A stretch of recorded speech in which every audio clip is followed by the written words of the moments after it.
Hello မင်္ဂလာပါဒီ vlog လေးကတော့ Flower နဲ့ Flower တငယ်ချင်း2ယောက်မွေးနေ့မတိုင်ခင်တုန်းက hotel မှာ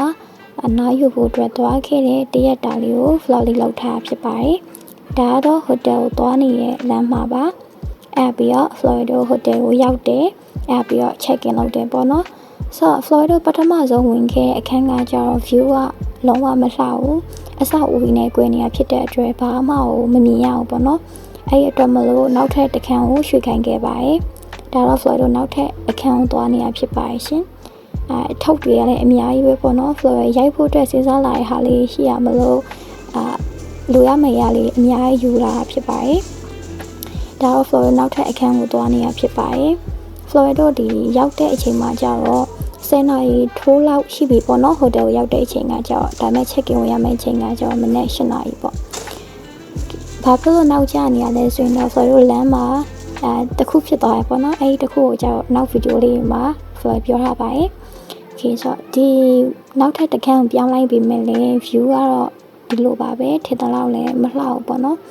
ပေမဲ့အစအခန်းထက်တော့အများကြီးတော့ပိုလှပါသေးတယ်ဒီ view လေးကိုပဲကျင်းနေပြီးတော့ဒီခန်းလေးမှာပဲနေလိုက်ကြပါတယ်အခန်းထဲရောက်တော့လှုပ်ရှားရှိရလေးလှုပ်တယ်အထုပ်လေးချရဲပြီးတော့ရေတောက်တယ်ပေါ့နော်နှစ်ယောက်စလုံးမနဲ့ကြရဘာမှလည်းမစားခဲ့ရသေးပါဘူးခေဒါတော့ဘာမှမဟုတ်ပါဘူးရေတောက်ပြနေတာဖြစ်ပါတယ်စားစရာလည်းဘာမှမဝယ်လာခဲ့ရဘူးပေါ့နော်ပြီးတော့ Flower တို့ဘာလို့ရမှန်းမသိတာနဲ့ TV ရင်ကြည့်ဖို့လုပ်ပါတယ်ရိုက်စရာ content လေးစဉ်းစားလာတော့ရှိရဲအဲ့ဒါလေးမလုပ်ခင်မှာဗီဒီယိုလေး TV လေးရင်ကြည့်ဖို့လုပ်ပါတယ်ပြီးတော့ထုံးစံတိုင်းမှန်မြင်မနေတတ်တာဆိုတော့ mirror selfie လေးတစ်ချက်သွားပြီးတော့ရိုက်ခဲ့ပါတယ်ပြီးရင်တော့ Flower တို့ဒီ questions and answer video လေးပေါ့နော် random question video လေးရိုက်ခဲ့ပါတယ်ဒီ video လေးကိုလည်း Flower YouTube မှာရော Facebook မှာရောတင်ထားပါတယ်ပြီးတော့နှစ်ယောက် outfit check လေးလုပ်ပါတယ်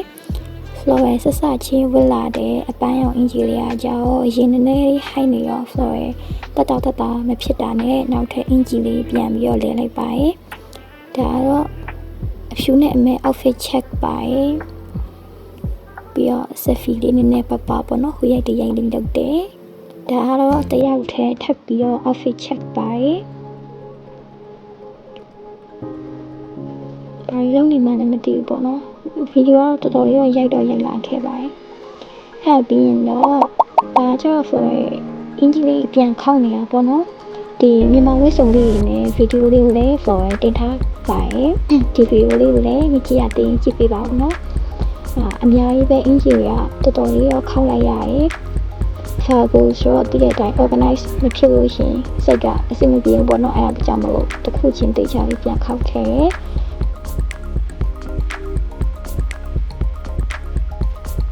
ပြီးရင်တော့ coffee တောက်ပါတယ်ဒီမှာဆိုလို့ရှိရင် Flower တယောက်တည်းဖြစ်သွားပါပြီဘာလို့တယောက်တည်းဖြစ်သွားလဲဆိုရင်တော့ Flower တငယ်ချင်းကပြန်သွားပြီပေါ့နော်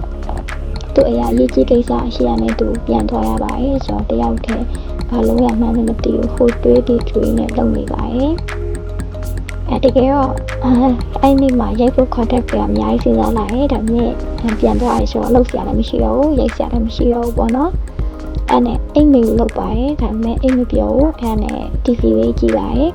TV ကလည်းကြည့်နေတာစိတ်မပါဘူးပေါ့နော်ကြောက်တဲ့တော်တော်လေးလည်းပြင်းနေပြီအဲ့နဲ့ဘာလို့လဲဆိုတော့ထပ်ပြီးတော့ selfie video လေးထပ်ရိုက်ပါတယ်ဒီပုံပဲခဏထပ်ပြီးတော့ရိုက်ပါတယ်လှနေသေးလားပေါ့နော်ခင်ဗျာအများကြီးရိုက်ပါတယ်အဲ့ဒီရိုက်တဲ့ဗီဒီယိုလေးရိုက်ပြီးတော့ဘာလို့ရမလဲစဉ်းစားပါတယ်နောက်တော့ဘာလို့ရမလဲတည်သွားရေပေါ့နော်ဆိုတော့ဘာလို့လဲဆိုတော့အပြင်ထွက်ပါမယ်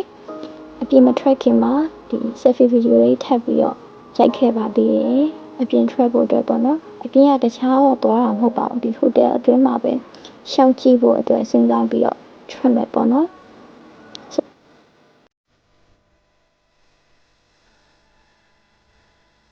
ပြီးတော့ဟိုတယ်ပြင်ကို track လာပါတယ်တခြားတော့ပြင်ကိုတော့သွားစရာမရှိဘူးပေါ့နော်ဒီအတွင်းမှာပဲဘာလေးရှိလဲရှောက်ကြည့်မလို့ပေါ့နော်အဲ့ဒါလေးလည်းထွက်လာဖြစ်ပါတယ်ဆိုတော့ပထမဆုံးသွားရတဲ့နေရာကျတော့ရေကူးကန်ပါ ရေကူးအတွက်သွားကြည့်ရပေါ့နော်ဒါပေမဲ့အဲ့ဒီချိန်ကနေရတော်တော်လေးပူနေသေးတာဖြစ်တဲ့အတွက်ဆိုရင်ရေတော့မကူးခဲ့ဘူးဒါပေမဲ့အနီးတစ်ဝိုက်လေးတော့ရှောက်ရိုက်ခဲ့တယ်ရှောက်ကြည့်ခဲ့ပါတယ်တယောက်မှလည်းမကူးသေးဘူးပေါ့နော်ဆိုတော့အချိန်ကဆိုလို့ရှိရင်နေရလည်းတော်တော်ပူနေသေးတာဆိုတော့တော်တော်လေးလှပါတယ် view လေးကတော့ရေကူးကန်တစ်ဝိုက်ကိုရှောက်ကြည့်ပြီးရင်တော့ floor ဒီနေ့ဘာတွေဖြစ်ခဲ့လဲဆိုတာလေးကိုပြောပြမှာဖြစ်ပါတယ်ကျတော့ floor နဲ့ floor တငယ်ချင်း2ယောက်က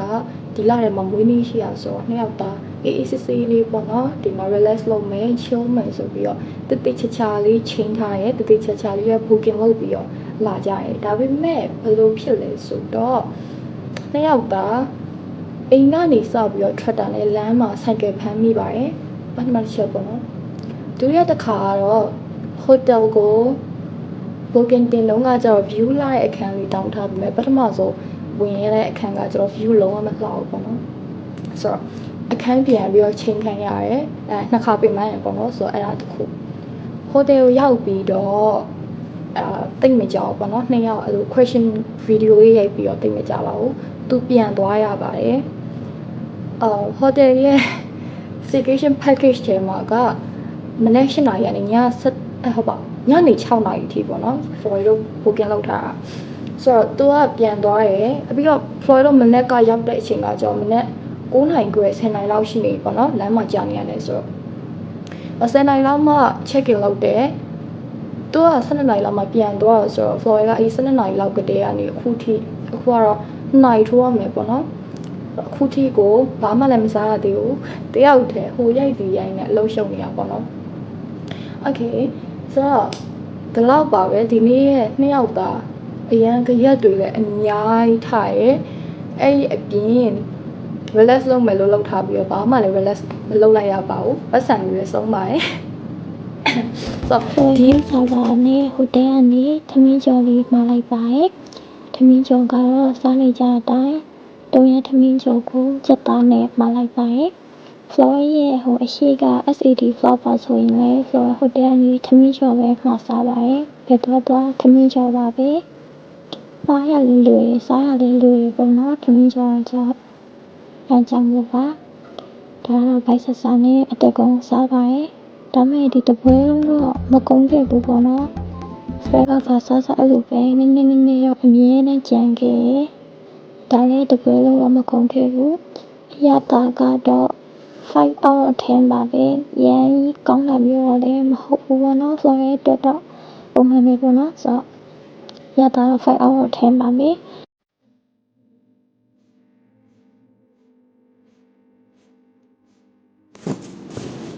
ဟယ်လိုအခုကကြတော့ Florida သမင်းလဲစားလို့ပြီးသွားပြီညနေလဲစောင်းနေပြီဆိုတော့ရေကူးမှဖြစ်ပါတယ်Florida တငယ်ချင်းကပြန်သွားပြီဆိုပေမဲ့နောက်ထပ်တငယ်ချင်းတယောက်က Florida တယောက်တည်းဖြစ်နေလို့ပေါ့နော်သူလာမယ်လို့ပြောရဲဆိုတော့သူလာလို့ရှိရင်2ယောက်အတူတူ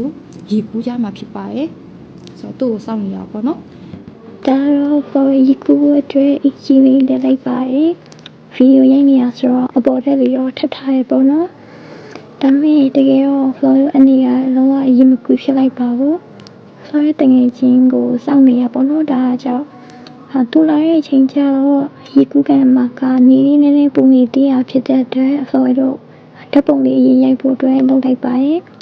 ဒါတော့ Florida မမေးပေးထားတဲ့ခေါင်းလေးကမွေးနေ့လက်ဆောင်ပေးထားပေါ့နော်ဒီတောင်ခေါင်းလေးကိုလဲပြီးတော့ဓာတ်ပုံရိုက်ပါတယ်